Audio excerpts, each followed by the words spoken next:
नमस्कार, आप देख रहे हैं सुपर प्राइम टाइम। मैं हूं आपके साथ प्रीति रघुनंदन। बड़ी खबर इस वक्त विश्व राजनीति में। पुतिन को समझने वाले ये मानते हैं कि वो कब क्या कदम उठाएंगे ये निश्चित तौर पर कहा नहीं जा सकता। पुतिन अगर ठान ले तो किसी भी तरह अपने इरादे को अंजाम देते हैं। तो सवाल है कि क्या अब पुतिन ने परमाणु हमला करने का इरादा कर लिया है, क्योंकि बेलारूस में हो रही सैन्य हलचल ऐसे ही संकेत दे रही है।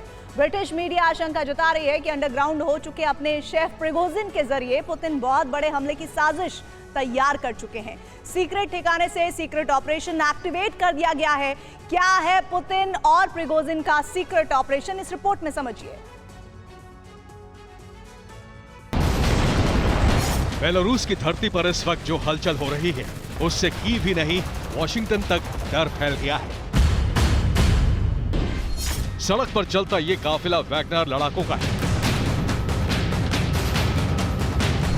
रिपोर्ट है कि वैगनर लड़ाके बड़ी तादाद में बेलारूस पहुंच रहे हैं। बेलारूस के ओसिपोविची शहर में वैगनर लड़ाकों के रहने का बड़ा बंदोबस्त किया गया है।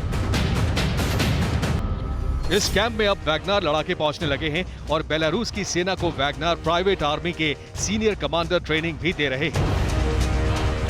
वैगनर ग्रुप को लेकर कीव से वॉशिंगटन तक कई सवाल खड़े हो रहे हैं। क्या बेलारूस की तरफ से कीव पर हमला होने वाला है?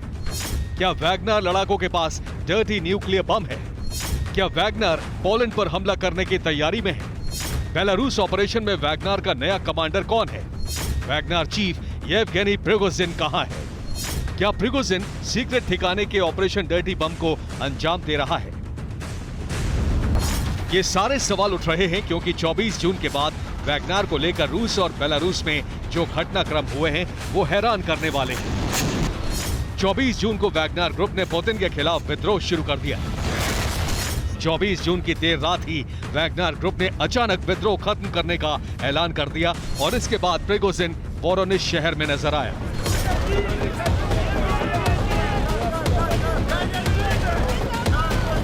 25 जून को ऐलान हो गया कि वैगनर ग्रुप बेलारूस में रहेगा और बेलारूस सेना के साथ रहकर नए भर्ती जवानों को ट्रेनिंग देगा।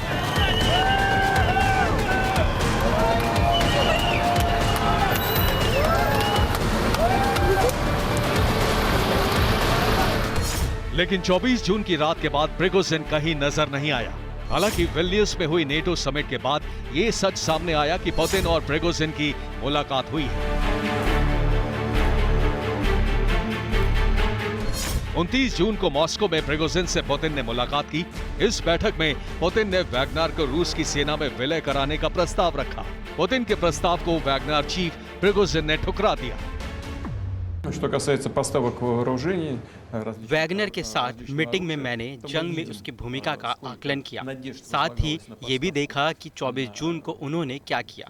तीसरी बात, भविष्य में उनकी सेवाएं जारी रखने के लिए संभव विकल्प दिए गए। बस यही बैठक में हुआ। प्रिगोजिन के बारे में ये आखिरी आधिकारिक खबर थी, लेकिन सच ये है कि 24 जून के बाद वो सार्वजनिक तौर पर नहीं देखा गया। बगावत के बाद माना जा रहा था कि प्रिगोजिन से पुतिन बगावत का बदला लेंगे और वैगनर लड़ाकों को पहले की तरह ही युद्ध में उतार दिया जाएगा। लेकिन अब रूस में वैगनर ग्रुप का अस्तित्व भी खत्म कर दिया गया है। रूस के राष्ट्रपति पुतिन ने कहा है कि कानूनी तौर पर वैगनर प्राइवेट आर्मी का रूस में कोई अस्तित्व नहीं है।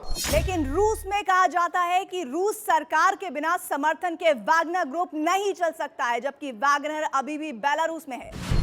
वैगनर के अस्तित्व पर पुतिन का बयान आने के बाद प्रिगोजिन की एक तस्वीर भी आई है।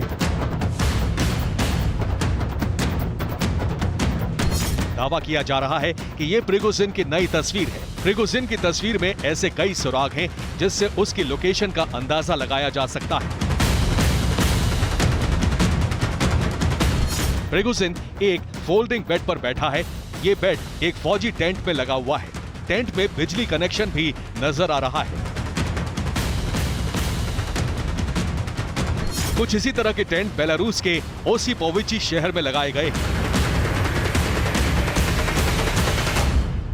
जिस तरह की खिड़की प्रिगोजिन की टेंट में दिख रही है, उसी तरह की खिड़कियां ओसिपोविची के कैंप में लगाए टेंट की भी हैं। तो क्या प्रिगोजिन फिलहाल बेलारूस में है? क्योंकि बेलारूस में लगातार वैगनर ग्रुप के लड़ाके इकट्ठा हो रहे हैं। ओसिपोविची कैंप के टेंट धीरे धीरे भरते जा रहे हैं। तो क्या पुतिन और प्रिगोजिन के बीच समझौता हो चुका है और कीव पर सबसे बड़ा परमाणु हमला होने वाला है? ये आशंका इसलिए बढ़ती जा रही है क्योंकि वैगनार के पास परमाणु हथियार होने की आशंका जताई जा रही है। वैगनार के ओसिपोविची में वैगनार कैंप न्यूक्लियर बेस से 25 किलोमीटर दूर है। 24 जून को वैगनार ने वोरोनिश के सैन्य बेस पर कब्जा कर लिया। यहाँ से टैक्टिकल न्यूक्लियर वेपन भी चोरी होने की आशंका जताई गई है। यूक्रेन की इंटेलिजेंस एजेंसी की रिपोर्ट है कि वैगनार के पास मिनिएचर न्यूक्लियर चार्ज है। ये इतने छोटे बम हैं जिन्हें एक बैग में रखा जा सकता है। बेलारूस में अचानक बढ़ी वैगनार की गतिविधि क्या इसी बात का संकेत है कि वोरोनिश सैन्य बेस से चुराए न्यूक्लियर हथियारों की बरसात कीव पर हो सकती है? यूक्रेन इंटेलिजेंस चीफ किरिलो बुदानेव ने कहा है कि वोरोनिश सैन्य बेस से वैगनर ने एक डर्टी बॉम्ब पर कब्जा किया है। बेलारूस में बढ़ती वैगनर की तादाद के बाद जेलेंस्की ने अपने टॉप कमांडरों के साथ बैठक की और बेलारूस की तरफ सैन्य तैनाती बढ़ाने पर फैसला लिया है। बेलारूस में बढ़ती वैगनार फोर्स की तादाद से बड़ा खतरा मंडरा रहा है। यूक्रेनी इंटेलिजेंस रिपोर्ट के मुताबिक बेलारूस की तरफ से यूक्रेन पर हमला हो सकता है। पोलैंड पर भी बेलारूस की तरफ से हमला हो सकता है। वैगनार ग्रुप यूक्रेन या पोलैंड में डर्टी बम विस्फोट कर सकता है। आशंका यह भी है कि वैगनार के जरिए रूस सीक्रेट न्यूक्लियर ऑपरेशन को अंजाम दे रहा है। वैगनार को डर्टी बम देकर पूरे यूरोप को ब्लैकमेल भी किया जा सकता है। वैगनार ग्रुप के जरिए पुतिन ने बड़ा दांव चल दिया है। अगर किसी देश पर डर्टी बम विस्फोट होता भी है तो इसका दोष सीधे रूस के सिर नहीं मढ़ा जा सकता। ब्यूरो रिपोर्ट, TV9 भारत देश।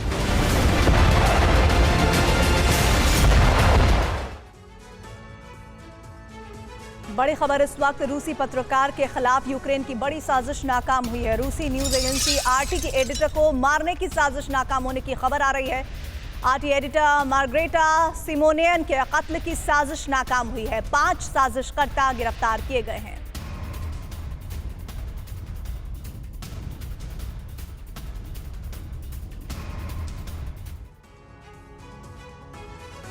क्या जंग में नेटो की सेना उतरने जा रही है? क्या रूस और नेटो में परमाणु युद्ध होने जा रहा है? क्या नेटो पुतिन को गलती करने के लिए भड़का रहा है? ये सवाल उस वक्त खड़े हो गए जब सिर्फ 48 घंटे के अंदर रूस के 4 एटमी सेंटर पर हमला हुआ और इसीलिए सवाल उठ रहे हैं कि क्या इस हमले के पीछे नेटो का प्लान है, वो प्लान जो नेटो की बैठक में तैयार हुआ? अगर हाँ, तो इसके पीछे नेटो की मंशा क्या है? क्या नेटो युद्ध में कूदने का मन बना चुका है? 13 जुलाई 2023 वोरोनिश में न्यूक्लियर साइट पर अटैक। 14 जुलाई 2023 कुर्स्क में न्यूक्लियर पावर प्लांट पर हमला। 14 जुलाई 2023 कुर्चतोव में न्यूक्लियर पावर प्लांट पर ड्रोन हमला। 15 जुलाई 2023 उरल में न्यूक्लियर प्लांट में विस्फोट। 48 घंटे में रूस के 4 न्यूक्लियर सेंटर पर धमाका हुआ। कहा जा रहा है कि रूस के एटमी सेंटर को यूक्रेनी फोर्स टारगेट कर रही है। तो अगर यूक्रेन के टारगेट पर रूस के न्यूक्लियर साइट्स हैं तो क्यों है? ज़ेलेंस्की सेना रूस के एटमी सेंटर पर ड्रोन अटैक क्यों कर रही है? क्या काउंटर ऑफेंस में हार चुके ज़ेलेंस्की रूस को उकसा रहे हैं? क्या यूक्रेन रूस से गलती करवाना चाहते हैं? क्या इसके पीछे नेटो का कोई प्लान है? इन सवालों का जवाब तलाशेंगे, लेकिन सबसे पहले ये जान लीजिए कि 4 न्यूक्लियर ठिकानों पर धमाका होने के बाद रूस में कैसा हड़कंप मचा हुआ है। 48 घंटे के अंदर रूस के 4थे न्यूक्लियर पावर प्लांट में यह धमाका हुआ। इस ब्लास्ट के बाद मॉस्को में बैठकों का दौर शुरू हो गया। 48 घंटे में 4 न्यूक्लियर पावर प्लांट में ब्लास्ट के बाद पुतिन का एक्शन शुरू हो गया। रूसी राष्ट्रपति ने सिक्योरिटी काउंसिल की इमरजेंसी मीटिंग बुलाई। इसमें रूस के सभी न्यूक्लियर प्लांट और एटमी साइट्स की सुरक्षा पुख्ता करने का प्लान तैयार हुआ। ये वो बयान है जो भविष्य में रूस और नेटो में विध्वंसक एटमी युद्ध का ऐलान कर रहे हैं। रूस के विदेश मंत्रालय की प्रवक्ता मारिया ज़खारोवा ने कहा कि नेटो परमाणु आतंकवाद को प्रायोजित कर रहा है। क्रेमलिन के प्रवक्ता दिमित्री पेस्कोव ने ऐलान किया कि रूस नेटो का परमानेंट इलाज करेगा। तो रूसी सिक्योरिटी काउंसिल के डिप्टी चीफ दिमित्री मेदवेदेव ने पूरे यूरोप के न्यूक्लियर साइट को मिटाने की धमकी दे दी है। रूस की तरफ से नेटो के खिलाफ इतने खतरनाक बयान इसलिए जारी हुए क्योंकि पुतिन को खुफिया जानकारी मिली है कि इसके पीछे पश्चिमी देश है। रूसी सुरक्षा एजेंसियों की रिपोर्ट के मुताबिक अमेरिका की अगुवाई वाला नेटो यूक्रेन को रूस के एटमी साइट को तबाह करने के लिए उकसा रहा है। यूक्रेनी फोर्स नेटो के इशारे पर ही रूसी न्यूक्लियर प्लांट पर अटैक को अंजाम दे रही है। रूसी परमाणु प्लांट पर अटैक और रूस के बयान एक साथ कई सवालों को जन्म दे रहे हैं। क्या विल्नियस में नेटो की बैठक में रूस को परमाणु चोट देने का ब्लूप्रिंट बनाया गया? क्या ज़ेलेंस्की रूस पर एटमी हमला कर नेटो को जंग में उतारने की तैयारी कर रहे हैं? क्या नेटो रूस में एटमी धमाका कराकर रूस को घुटनों पर लाने की साजिश कर रहा है? क्या रूस को उकसाया जा रहा है ताकि वो इन हमलों से बौखलाकर कोई गलती करे और नेटो को जंग में उतरने का मौका मिल जाए? सवाल ये भी है कि क्या काउंटर अटैक में करीब करीब हार चुके ज़ेलेंस्की अब अपना आखिरी दांव खेल रहे हैं? इन प्रश्नों का आधिकारिक उत्तर तो इस समय किसी के पास नहीं है, लेकिन यूक्रेन ने अचानक जिस तरह से रूस के एटमी सेंटर को टारगेट करना शुरू किया है, उससे इस बात की आशंका बहुत गहरा जाती है कि नेटो की बैठक में इसका प्लान तैयार हुआ है और अब यूक्रेन उसी प्लान को अंजाम देने में जुटा है। अमेरिका की अगुवाई वाला नेटो बहुत दिनों से उस वक्त का इंतजार कर रहा है जब उसे रूस को तबाह करने का मौका मिल सके। इसके लिए उसने बहुत पहले से ही रूस की घेराबंदी कर रखी है। यूरोप में रूस के आसपास कई देश नेटो के सैनिक और एटमी हथियार से लैस है। नेटो जल्द ही पोलैंड में भी न्यूक्लियर वॉरहेड तैनात करने वाला है। नेटो की ये गतिविधियां इस बात का संकेत दे रही हैं कि नेटो जल्द ही सीधे तौर पर युद्ध में उतर सकता है। नेटो को जंग में कूदने का बहाना चाहिए। संभव है कि इसीलिए पश्चिमी देश यूक्रेन से रूस के एटमी ठिकानों पर अटैक करवा रहे हैं ताकि क्रोध में आकर पुतिन और उनकी सेना कोई ऐसी गलती कर जाए जिसके आधार पर नेटो सेनाएं रूस पर हमला शुरू कर सके।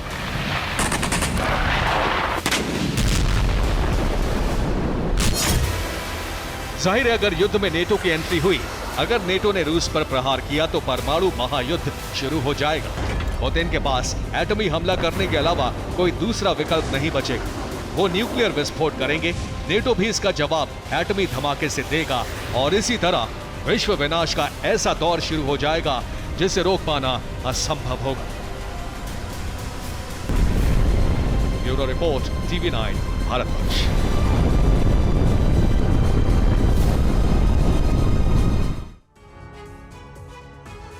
बड़ी खबर इस वक्त आ रही है। दक्षिण कोरिया के राष्ट्रपति पत्नी के साथ की पहुंचे हैं। दक्षिण कोरिया के राष्ट्रपति ने ज़ेलेंस्की से मुलाकात की है। राष्ट्रपति यून का दौरा बेहद गोपनीय रखा गया है। यून पोलैंड के रास्ते यूक्रेन में दाखिल हुए हैं।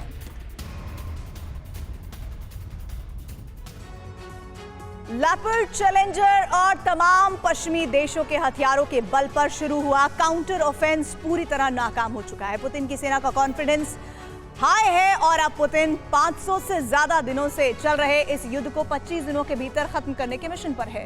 पुतिन इसे एक बेहतर मौका मान रहे हैं क्योंकि ज़ेलेंस्की की सेना बैकफुट पर है और नेटो से हथियार की सप्लाई फिलहाल नहीं हो रही है।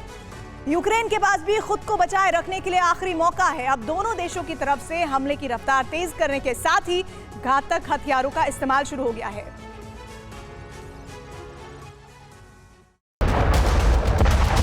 यूक्रेन को हार मंजूर नहीं और रूस को किसी भी कीमत पर जीत चाहिए। अंजाम आपके सामने है।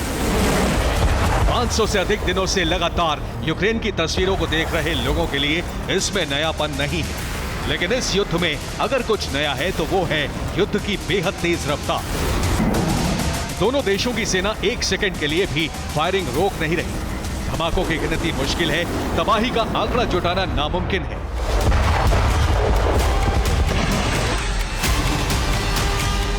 रूस की सेना जीत के लिए बेताब है तो वहीं यूक्रेन की सेना अपना पूरा दम लगा रही है। अमेरिकी बम से हमला, रूस का ठिकाना दहला। अचानक जमीन पर होता है बड़ा धमाका और फिर उठता है धुएं का गुबार।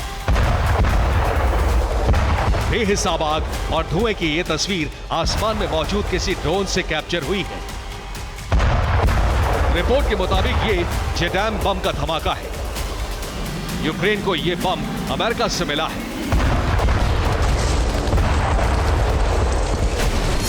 यूक्रेन ने बम का इस्तेमाल पारास्कोविवका में किया है। पारास्कोविवका बाखमुत का एक इलाका है, यहां रूस ने सैन्य ठिकाना बनाया था। यूक्रेन के फाइटर जेट से जेडैम बम को यहां ड्रॉप किया गया। अप्रैल में यूक्रेन ने इसी अमेरिकी बम का इस्तेमाल किया था, तब भी इसका इस्तेमाल बाखमुत में ही किया गया था। जेडैम सीरीज के बमों को अमेरिकी एयरफोर्स और नेवी इस्तेमाल करती है। जेडैम का मतलब है joint direct attack munition. JDAM series के बमों का वजन 900 किलो होता है।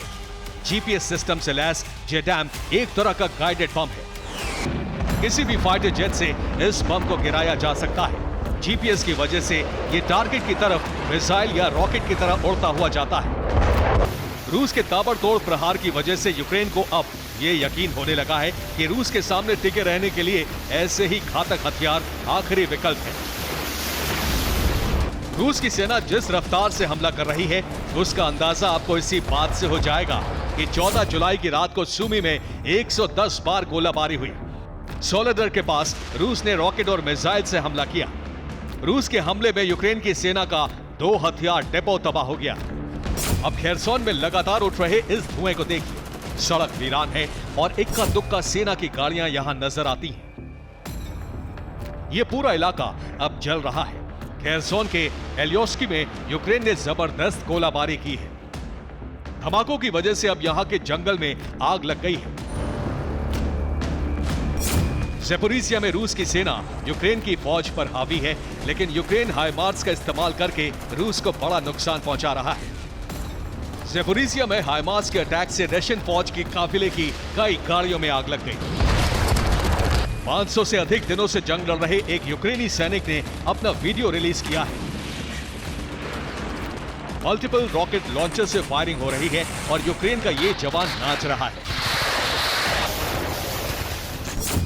रूस ने एक बार फिर न्यूक्लियर पावर प्लांट को टारगेट करने का आरोप लगाया है। सबूत के तौर पर यह फोटो रिलीज की गई है। दावा है कि यूक्रेन का एक drone Kursk nuclear power plant के करीब क्रैश हुआ है। कई जगहों पर दोनों देशों की सेना के बीच आमने सामने की जंग शुरू हो गई है। जंगल के बीच दोनों देशों के सैनिक एक दूसरे पर हमला कर रहे हैं। देखिए कैसे रात के वक्त यूक्रेन में तैनात एयर डिफेंस से फायरिंग हो रही है। रूस के कामिकाज़े ड्रोन को गिराने के लिए एयर डिफेंस को एक्टिव किया गया था। ब्रियांस्क में फिर यूक्रेन की सेना ने गोलाबारी की है। गोलाबारी की वजह से कई घरों में आग लग गई। एक महिला की मौत भी हुई है। यूक्रेन ने दावा किया है कि दक्षिणी यूक्रेन में रूस के सैनिकों को भारी नुकसान हुआ है। दावा है कि यूक्रेन के सैनिकों ने 9 हथियार के गोदामों को उड़ा दिया है, जबकि रूस के रक्षा मंत्रालय का दावा है कि यूक्रेन के मिलिट्री ऑपरेशन में लगातार कामयाबी मिल रही है। दावा है कि रूस की सेना ने डोनेट्स्क और लीमन में यूक्रेन के तमाम हमलों को नाकाम कर दिया है। यूक्रेन की सेना के 16 हमलों को नाकाम किया गया। डोनेट्स्क में यूक्रेन की सेना के 2 हथियार डिपो को नष्ट किया गया। यूक्रेन के 280 सैनिकों की मौत हुई है, जबकि कई हॉवित्जर और टैंक नष्ट कर दिए गए हैं। डोनेट्स्क और ज़ेपोरिज़िया में इस वक्त रूस की सेना का हमला सबसे ज्यादा तेज है। दावा है कि यहां यूक्रेन की सेना को सरेंडर करने के लिए मजबूर किया जा रहा है। ज़ेपोरिज़िया में 6 हथियार के गोदामों को रशियन फौज ने नष्ट कर दिया है। हथियारों की कमी के चलते यूक्रेन की फौज हमला नहीं कर पा रही है। खेरसोन में भी यूक्रेन की सेना के 70 जवानों की मौत का दावा किया गया है। नीपर नदी के किनारे भी यूक्रेन को मुंह की खानी पड़ी है। रूस की सेना का दावा है कि यहां यूक्रेन के 12 जवानों की मौत हुई है। नीपर नदी को क्रॉस करने की हर कोशिश को नाकाम किया गया है। Bureau report, TV9 Bharat.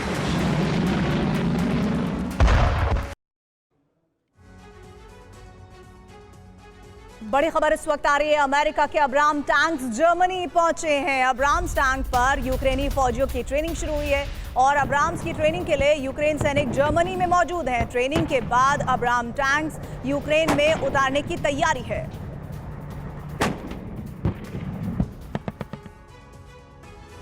रूस यूक्रेन की जंग में 2 शक्तिशाली देशों के शामिल होने के कारण बहुत जल्दी राजनीतिक बदलाव देखे जा रहे हैं। अभी बेलारूस के मोर्चे पर तैनाती वाली रणनीति पूरी तरह से जमीन पर उतरी भी नहीं थी कि अचानक से यूक्रेन ने क्रीमिया की दिशा में मोर्चा खोल दिया। अब ये सब कुछ हुआ है नेटो के सम्मेलन से ज़ेलेंस्की के लौटने के बाद। इसलिए सवाल उठ रहे हैं कि क्या नेटो की बैठक में क्रीमिया पर हमले की रणनीति पर मुहर लगा दी गई है या फिर ये रूस को उकसाने वाली कोई कार्रवाई है। जवाब इस रिपोर्ट में मिलेगा। यूक्रेन के खिलाफ जंग के इस मोड़ पर मॉस्को के अंदर किसी भी तरह की गहमा गहमी महसूस नहीं हो रही है, लेकिन जंग के एपिसेंटर क्रेमलिन में हलचल जरूर है। प्रिगोजिन चैप्टर औपचारिक रूप से बंद होते ही जंग का नया चैप्टर खुल गया है। ये चैप्टर है क्रीमिया। लेकिन इस बार रणनीति पहले की तरह नहीं है। न ही रूस के खिलाफ इस्तेमाल होने वाले हथियार सामान्य होंगे, बल्कि इस बार रणनीति पहले से ज्यादा घातक और सुरक्षात्मक होगी। और हथियार भी वो इस्तेमाल होंगे जो नई खेप में मिलेंगे। तो क्या नेटो के सम्मेलन में ज़ेलेंस्की का जाना सार्थक रहा? क्या क्रीमिया पर अटैक की रणनीति नेटो ने बनाई है? क्या क्रीमिया पर हमले का ब्लूप्रिंट ज़ेलेंस्की को दे दिया गया है? इन सवालों के जवाब यूक्रेन का खुला ऐलान है, और ऐलान करने वाला कोई लीडर या सामान्य रणनीतिकार नहीं है। ऐलान करने वाला शख्स है यूक्रेन का कमांडर इन चीफ यानी सेना प्रमुख वालेरी ज़ालुझनी। इनके मुताबिक मैं अपने हर दिन की शुरुआत में यही जानकारी जुटाता हूं कि आदेश का पालन करते हुए कितने सैनिक शहीद हुए हैं। हमारी प्राथमिकता रूस की तुलना में कम सैन्य नुकसान की है। अब मैं ये नहीं जानता कि पुतिन के दिन की शुरुआत कैसे होती है और वो क्या सोचते हैं। हालांकि मेरी सोच क्रीमिया के मोर्चे पर अलग हो जाती है। उस मोर्चे के लिए मैंने तय कर लिया है कि किसी भी कीमत पर हम क्रीमिया वापस लेकर रहेंगे। वालेरी ज़ालुझनी के ऐलान का दायरा और भी व्यापक है, जिसमें उन्होंने दो टूक कहा है कि वो भले ही नेटो देशों से मिले हथियार या यूक्रेन में बने वेपन्स का सीमित मात्रा में इस्तेमाल करेंगे, लेकिन जंग सिर्फ रूसी फोर्स को पीछे ढकेलने के लिए नहीं, बल्कि क्रीमिया वापस हासिल करने के लिए होगी। यूक्रेन बेलारूस के मोर्चे पर सिर्फ डिफेंसिव मोड पर तैनाती बढ़ा रहा है, जबकि अटैकिंग मोड क्रीमिया के मोर्चे पर एक्टिव है। और ये कोई अनुमान नहीं है, बल्कि कीव से जारी संकेत है। क्रीमिया के मोर्चे पर जंग के लिए संकेत दिए हैं नेटो के शिखर सम्मेलन से लौटे ज़ेलेंस्की ने। विल्नियस से लौटकर ज़ेलेंस्की के तेवर अचानक बदल गए हैं। मर्जंस्की पैलेस पहुंचते ही बिना आराम किए ज़ेलेंस्की ने हाई लेवल बैठक शुरू कर दी। और बैठक का मुद्दा समझने के लिए इतना ही काफी है कि मर्जंस्की पैलेस में कमांडर इन चीफ वालेरी ज़ालुझनी के अलावा तीनों सेनाओं के प्रमुख और इंटेलिजेंस चीफ भी मौजूद थे। हालांकि बैठक में क्या हुआ इसकी पुख्ता जानकारी नहीं है, लेकिन सूत्रों ने बैठक के मुद्दों का खुलासा कर दिया है। दावा है कि बैठक में क्रीमिया के मोर्चे पर स्थिति की रिपोर्ट मांगी गई। इसके अलावा नेटो की क्रीमिया पर हमले की रणनीति पर चर्चा हुई। वहीं बेलारूस की तरफ से बढ़ रहे खतरे पर भी चर्चा हुई और यूक्रेन के इंटेलिजेंस चीफ किरिलो बुडानोव ने भी अपने रिपोर्ट बताए। इसी बैठक के बाद सेना अध्यक्ष वालेरी ज़ालुझनी ने अपने एक साक्षात्कार में क्रीमिया को मेन टारगेट बताया। और जैसे ही यूक्रेन की रणनीति से रूस के लिए खतरा बढ़ता दिखा, वैसे ही रूस ने रक्षात्मक कदम उठाने शुरू कर दी। और इस कदम का प्रमाण है ब्लैक सी में बढ़ी हलचल। रूस ने ब्लैक सी में अपने 2 नेवल शिप तैनात कर दिए हैं और रूस की ये नेवल शिप घातक मिसाइलों से लैस है। ब्लैक सी में बढ़े खतरे को देखते हुए रूस ने फ्लोटिंग माइंस भी समंदर में बिछा दी हैं। साथ ही चेतावनी जारी कर दी गई है कि ब्लैक सी में बिना अनुमति किसी भी देश का शिप एंट्री ना करे। यानी यूक्रेन के इरादे इस बार ज्यादा घातक हैं और रूस ने यूक्रेन की रणनीति का तोड़ तलाश लिया है। लेकिन सवाल यूक्रेन की बढ़ी आक्रामकता का है। जिस यूक्रेन से रूस के मोर्चे पर हालात की रिपोर्ट नेटो ने मांगी हो, आखिर वो क्रीमिया की तरफ क्यों बढ़ रहा है? यूक्रेन की बड़ी आक्रामकता का कारण है नेटो की मदद और रणनीति। कहने का मतलब यह है कि नेटो की तरफ से नई मदद का ऐलान क्रीमिया के मोर्चे पर अटैक की रणनीति का हिस्सा है। दरअसल क्रीमिया अब भी रूस का कमजोर पहलू है, जिसे हासिल करने का मतलब है रूस को न्यूक्लियर वॉर के लिए उकसाना या फिर एक तरह से जंग में रूस की हार। इसलिए नेटो का टारगेट फिर क्रीमिया है, जिसका प्रमाण है हथियारों की मदद की नई खेप। रूस के खिलाफ जंग में अमेरिका यूक्रेन को अटैकम्स यानी आर्मी टैक्टिकल मिसाइल सिस्टम देने जा रहा है। इस अमेरिकन सिस्टम की रेंज 300 किलोमीटर से भी ज्यादा है। इसका मतलब यह है कि अब यूक्रेन को ऐसा हथियार मिलेगा जो स्टॉर्म शैडो और स्कैल्प मिसाइल से भी ज्यादा घातक होगा और ये वेपन क्रीमिया के मोर्चे पर ज्यादा कारगर साबित होगा। सिर्फ यही नहीं, ताइवान से रिटायर सैकड़ों MIM-23 Hawk air defence system भी यूक्रेन को अमेरिका देने वाला है, जबकि जर्मनी पैट्रियट मिसाइल सिस्टम के साथ 40 मार्डर इन्फेंट्री फाइटिंग व्हीकल और लेपर्ड 1 टैंक देने को तैयार है। लेकिन इसका मतलब ये नहीं कि रूस कमजोर पड़ रहा है, बल्कि रूस ने जंग के दौर में अपनी ताकत में और ज्यादा इजाफा कर लिया है। जिसका प्रमाण है एंटी हाइमार्स सिस्टम, जो न सिर्फ हाइमार्स के रॉकेट को मार गिराएगा बल्कि हाइमार्स सिस्टम को भी तबाह कर देगा। Bureau report, TV9 Bharat.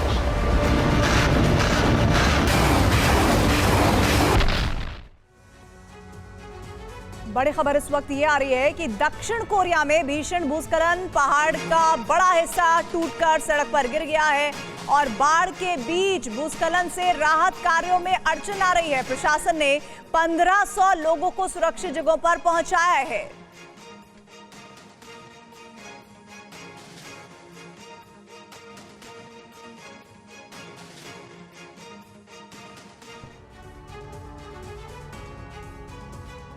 रूस यूक्रेन युद्ध में इस वक्त वैगनर ग्रुप पुतिन से भी बड़ी पहेली बना हुआ है। एक तरफ राष्ट्रपति पुतिन कह चुके हैं कि रूस में वैगनर नाम के ग्रुप का अब कोई अस्तित्व नहीं है। कानूनी तौर पर वैगनर ये कहा जा रहा है कि खत्म कर दिया गया है, लेकिन उन्होंने ही ये सुझाव भी दिया है कि वैगनर ग्रुप का नया कमांडर होना चाहिए। और इस बयान के क्या मायने हैं, क्यों पुतिन वैगनर के लिए नए कमांडर की व्यवस्था करना चाहते हैं, इस रिपोर्ट के जरिए समझिए। जिन्होंने रूस के लिए जंग में अपना लहू बहाया वो है वैगनर ग्रुप, यानी रूस के कट्टर राष्ट्रवादी। वैगनर ग्रुप के लड़ाकों ने ही रूस के लिए कई महीने बागमुत की जंग लड़ी। बागमुत की जंग में वैगनर के 10,000 से ज्यादा लड़ाकों को जान गंवानी पड़ी। बागमुत जीतने के अलावा वैगनर ग्रुप ने रूस के लिए युद्ध के कई मोर्चे जीते, लेकिन बागमुत की जंग से ही वैगनर चीफ प्रिगोजिन और रूस के रक्षा मंत्री सर्गेई शोइगु के बीच मतभेद हो गए। प्रिगोजिन ने इसके बाद ही विद्रोह करने की ठानी और 24 जून की सुबह ही रूस में गृह युद्ध के हालात बन गए। इस विद्रोह को पुतिन का सत्ता पर प्रहार माना गया और यहीं से शुरू हुई पुतिन वर्सेस प्रिगोजिन की जंग। जिसे दुनिया में पुतिन का रसोइया कहा गया, वो अब पुतिन का सबसे बड़ा दुश्मन बन गया है और 24 जून के बाद उसे किसी ने नहीं देखा। अब राष्ट्रपति पुतिन ने कहा है कि वैगनर ग्रुप का कमांडर बदला जाएगा और उस कमांडर का नाम भी पुतिन ने सार्वजनिक कर दिया है। नया कमांडर हो सकता है आंद्रे त्रोशेव। पुतिन ने 29 जून की बैठक में आंद्रे त्रोशेव का नाम वैगनर कमांडरों के सामने रखा। ज्यादातर कमांडर इस बात पर सहमत हो गए कि नया चीफ आंद्रे त्रोशेव को बनाया जाए। आंद्रे त्रोशेव फिलहाल वैगनर का एग्जीक्यूटिव डायरेक्टर है। सीरिया में असद सरकार के लिए लड़ने वाले वैगनर ग्रुप को आंद्रे कमांड करता है।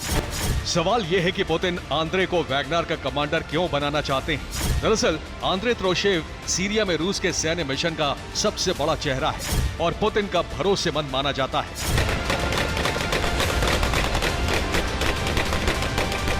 बगावत के बाद प्रिगोजिन से पुतिन का भरोसा टूट चुका है। अब वो चाहते हैं कि वैगनर ग्रुप पुतिन के कब्जे में रहे।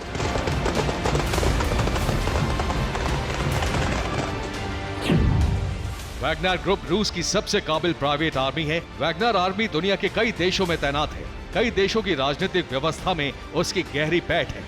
वैगनर ग्रुप दुनिया की कई कीमती खदानों को कंट्रोल करता है। पुतिन वैगनर ग्रुप की डोर अपने हाथ में रखना चाहते हैं। पहले प्रिगोजिन पुतिन के भरोसेमंद कमांडर थे, लेकिन बगावत करके प्रिगोजिन ने पुतिन का भरोसा तोड़ दिया। पुतिन वैगनर ग्रुप को बिखेरना नहीं चाहते हैं, इसीलिए पुरानी वैगनर आर्मी को पुतिन अपने भरोसेमंद कमांडर को देना चाहते हैं। प्रिगोजिन जब तक पुतिन का भरोसेमंद था तब तक रूस की सत्ता में उसका अलग ओहदा था। अब उसका क्या हाल है कोई नहीं जानता, लेकिन पुतिन आंद्रे को वैगनर की कमान सौंपकर एक बेहतरीन आर्मी को बचाए रखने का रास्ता बना रहे हैं। Bureau report, TV9 Bharatvarsh.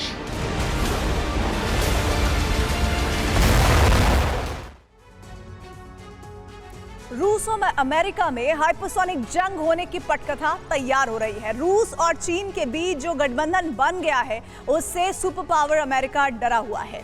यही वजह है कि अमेरिका ने अगले 10 साल के लिए परमाणु प्लान जारी किया है। अमेरिका 62 लाख करोड़ रुपए से घातक परमाणु हथियार बनाएगा। इसके साथ ही वो अस्त्र भी तैयार होगा जो पुतिन के अवनगार्ड को परास्त करेगा।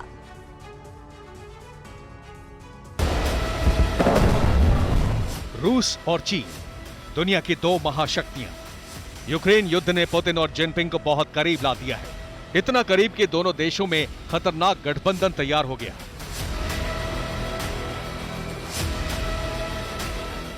रूस और चीन का ये वो गठबंधन है जो नेटो के खिलाफ हर फ्रंट पर एक साथ नजर आता है। पुतिन और जिनपिंग का ये वही मोर्चा है जिससे अमेरिका समेत पूरा नेटो खौफ खा रहा है। अमेरिका तो इस गठबंधन से इतना डर गया है कि उसने 10 साल का न्यूक्लियर प्लान जारी कर दिया है। अमेरिका ने 2023 से 2032 तक का परमाणु प्लान तैयार किया है। इस दौरान वो $756 बिलियन खर्च कर घातक परमाणु हथियार बनाएगा। ये वो खतरनाक हथियार होंगे जिसका इस्तेमाल अमेरिका जंग के हालात में रूस और चीन के खिलाफ करेगा। सबसे बड़ी बात यह है कि इस दौरान अमेरिका एवनगार्ड जैसी हाइपरसोनिक मिसाइल बनाने की कोशिश करेगा। वही एवनगार्ड जो पुतिन की सबसे खतरनाक हाइपरसोनिक मिसाइल है। Avant-garde hypersonic missile nuclear warhead ले जाने में सक्षम है। इसकी रफ्तार आवाज से 27 गुना ज्यादा है, करीब 33,000 किलोमीटर प्रति घंटे। इस मिसाइल की रेंज करीब 6,000 किलोमीटर है। बड़ी बात यह है कि पुतिन ने इसे हमले के लिए तैयार रखा है। इसी बात से अमेरिका टेंशन में है और अब इसका जवाब तलाशने के लिए करोड़ों डॉलर खर्च करने जा रहा है। अमेरिका ये कदम इसलिए उठाने को मजबूर हुआ क्योंकि रूस और चीन का युद्धक गठबंधन लगातार मजबूत होता जा रहा है। रूस और चीन की नेवी परमाणु युद्धाभ्यास करने जा रही है। इस बीच चीन के विदेश मंत्रालय ने एक बयान जारी कर कहा है कि रूस न सिर्फ अमेरिका को बल्कि पूरे नेटो को मिटा देने की क्षमता रखता है। जाहिर है पुतिन और जिनपिंग की दोस्ती बहुत मजबूत हो चुकी है। इसमें उत्तर कोरिया भी अमेरिका के खिलाफ हुंकार भर रहा है। अमेरिका के सामने किम जोंग को भी कंट्रोल में रखने की चुनौती है। यही वजह है कि उन्होंने अपने बॉम्बर को दक्षिण कोरिया की तरफ भेज दिया। इन्हीं सब गतिविधियों को देखते हुए अमेरिका ने अपने परमाणु अभियान को तेज करने का फैसला किया है। अमेरिका भी एवनगार्ड जैसी हाइपरसोनिक मिसाइल बनाने जा रहा है। इसके बाद अमेरिका और रूस में हाइपरसोनिक जंग होने का खतरा बहुत बढ़ जाएगा।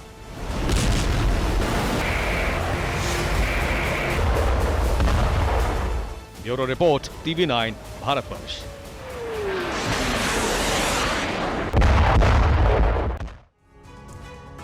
जंग में यूक्रेन की स्थिति यह है कि अगर नेटो देश मदद ना करे तो फिर यूक्रेन को सरेंडर करने में चंद घंटे ही लगेंगे। ऐसा इसलिए क्योंकि करीब 1.5 साल की इस जंग में यूक्रेन के पास अपने हथियार कम ही बचे हैं और जो नेटो देशों के हैं वो बिना हथियार सप्लाई के यूक्रेन का वहां पर टिक पाना नामुमकिन सा ही है। और इसके अलावा एक संकट सैनिकों की संख्या का है जो कम बचे हैं और इसीलिए सवाल ये उठ रहा है बार बार कि आखिर यूक्रेन अब तक रूस के सामने टिका कैसे है। जवाब इस रिपोर्ट में। हालात ने मारा, कीव हुआ बेसहारा।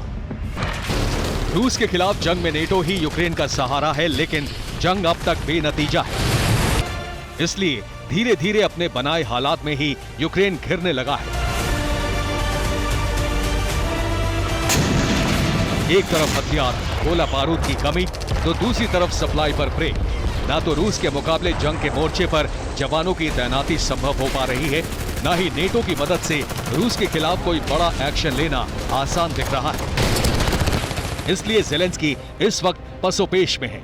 लेकिन सवाल यह है कि अगर ज़ेलेंस्की पसोपेश में है तो रूस के खिलाफ यूक्रेन की तैनाती कैसे संभव है? यूक्रेन जंग में रूस के खिलाफ टिक कैसे पाया है? क्या वेपन्स के अलावा भी यूक्रेन को कुछ मिला है? इन सवालों के जवाब यूक्रेन के वॉर जोन से रूस के जारी वीडियोस दे रहे हैं, जिनमें पहला वीडियो है सैनिकों का। ये वीडियो किस जगह का है उस लोकेशन का खुलासा नहीं हुआ है, लेकिन दावा किया जा रहा है यूक्रेन के सशस्त्र बल की यूनिफॉर्म में जो जवान बैठे हैं वो यूक्रेन के नहीं हैं, बल्कि ये जवान कोलंबिया के हैं, जो यूक्रेनी सशस्त्र बल की तरफ से रूस के खिलाफ जमीनी लड़ाई लड़ रहे हैं। जिसका साफ मतलब है कि ज़ेलेंस्की अब विदेशी लड़ाकों के सहारे जंग में टिके हुए हैं। हालांकि किन किन देशों के सैनिक यूक्रेन के वॉर जोन में हैं, ये खुलासा नहीं हुआ है, लेकिन दावा नेटो मेंबर्स के सैनिकों के शामिल होने का भी है।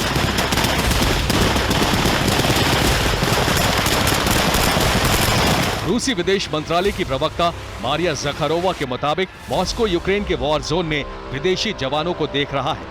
ये सैनिक विदेशी निजी सैन्य कंपनियों के हो सकते हैं। इसका मतलब है कि रूस के खिलाफ विदेशी सैनिकों को ऑपरेशन में उतारना उकसाने का कारण बन सकता है, क्योंकि दावा सिर्फ कोलंबिया का नहीं, फ्रांस के सैनिकों के यूक्रेन पहुंचने का भी है, जिसके खिलाफ रूस कोई भी कार्रवाई कर सकता है। लेकिन यही हालात बताते हैं कि यूक्रेन में सैनिकों की भारी कमी है, जिसकी पुष्टि करता है एक नया वीडियो।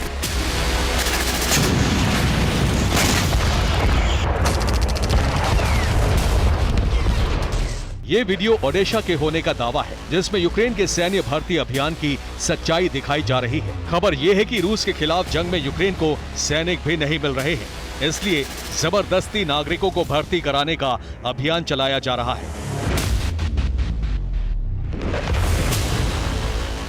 इस तस्वीर में जिस शख्स को घसीटकर वैन में बैठाते दिखाया जा रहा है, वो सैन्य भर्ती अभियान का हिस्सा होने का दावा है। इसका मतलब साफ है कि यूक्रेन की स्थिति बेहद खराब है। एक तरफ सैनिकों की कमी है तो दूसरी तरफ हथियारों का टोटा है, और ये हालात इसलिए हैं क्योंकि नेटो से हथियार गोला बारूद की आपूर्ति नहीं हो रही है। ऐसा इसलिए नहीं है कि सप्लाई चेन में दिक्कत है, बल्कि संकट हथियार निर्माण का है। नेटो चीफ जेंस स्टोल्टनबर्ग के मुताबिक रूस का रक्षा बजट नेटो के मुख्य देशों की तुलना में ज्यादा है, इसलिए रूस की हथियार निर्माण की क्षमता ज्यादा है। बिना बजट बढ़ाए नेटो रूस का मुकाबला नहीं कर सकता। कहने का मतलब यह है कि नेटो अगर यूक्रेन को हथियार नहीं दे पा रहा है तो इसके दो कारण हैं। पहला, रूस के मुकाबले हथियार निर्माण ना कर पाना, और दूसरा, रूस के मुकाबले ताकतवर हथियार ना होना। यानी नेटो देशों ने भले ही यूक्रेन के लिए बजट अलॉट किया हो, पैकेज की घोषणा भी की हो, लेकिन वो यूक्रेन को हथियार देने से कतरा रहे हैं, क्योंकि उन्हें पता है कि उनके ज्यादातर हथियार रूस के हथियारों के सामने टिक नहीं पाएंगे। हथियार खत्म हो जाएंगे तो नेटो देश हथियार निर्माण और अपग्रेडेशन उतनी तेजी से नहीं कर पाएंगे जितनी तेजी से रूस कर रहा है। Bureau report, TV9 Bharatvarsh. Europe में एक देश है कोसोवा। पिछले 24 घंटे से इस देश की चर्चा पूरी दुनिया में हो रही है। वजह यहाँ की संसद में होने वाली फाइट है। कोसोवा के पार्लियामेंट में सांसदों के बीच जमकर हाथापाई हुई और साथ ही एक दूसरे पर लात घूंसे भी सांसदों ने चलाए। हंगामा बहुत होता रहा और हंगामे की शुरुआत उस वक्त हुई जब कोसोवा के प्रधानमंत्री संसद में सरकार का पक्ष रख रहे थे। एक तरफ सत्ता में बैठे सांसद और दूसरी तरफ विपक्षी पार्टी के सांसद। कुछ मिनटों के लिए कोसोवो देश की संसद में घमासान छिड़ गया। किसी के मुंह पर घूंसा लगा तो किसी की आंख पर। अब इस पूरी घटना को शुरू से देखिए। कोसोवो की संसद में प्रधानमंत्री एल्बिन कुर्ती पोडियम से भाषण दे रहे थे। तभी ब्लैक कोर्ट में एक विपक्षी सांसद उनके करीब पहुंचा और पीएम पर पानी फेंकने लगा। पीएम तो शांत रहे, लेकिन पीछे से आए सांसदों ने विपक्षी सांसद पर हमला कर दिया। फिर दोनों तरफ के सांसद एक दूसरे से भिड़ गए। कुछ मिनटों तक अफरा तफरी मची रही।